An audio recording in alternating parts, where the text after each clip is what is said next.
Hello everyone. So let's see what is the today's problem is. The today's problem is we need to print all the prime numbers till n. That means they have given a range and we need to print out all the numbers from this range. So let's see what I am trying to say. That if they given a range from 3 to 10, that means we need to print out all the prime numbers between 3 to 10. This is the question. All of you know how or we calculate the prime number. If you see my previous video, then all of you know that how to calculate the prime number. So we are going to using the similar concept here. So let's do it. Let's take the int low value is equal to scn dot next int high is equal to scn dot next int next int. Now create a loop from low to high.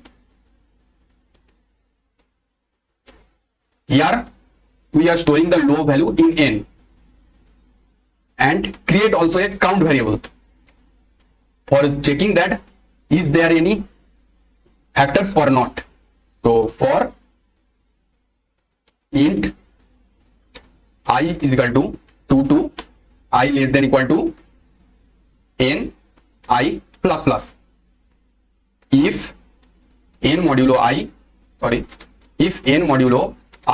equals to 0, that means we are going to increase the count value and we are also come out from the loop. Then come outside and check if the count equals to 0 or not. If the count equals to 0, that means it is a prime number. So here we have to print out the prime number, not the prime text, right?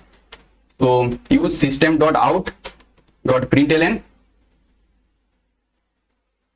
This is the number.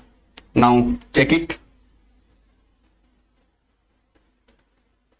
Okay, it's giving me wrong answer. Let's see what is happening here. What happened here? So let's see. Okay. I did the mistake that we have to take it from to the power of n times. Right? Now run it. Here you can see we are getting the right output. So you may ask that why we run this code from root over n times. So I will suggest you please see the previous video, but I will give some concept here that if the loop runs from 1 to n, it takes too much time, but if the loop runs 1 to root over of n times, it takes less time than previous one. That's why we are using root over of n. And remember one concept: if a into b is equal to n, then it is not possible that a is greater than root over n or b is greater than root over of n. That's why we are running the code from 2 to still root over of n. Hope so. That's all. I hope all of you understand the concept and the solution also.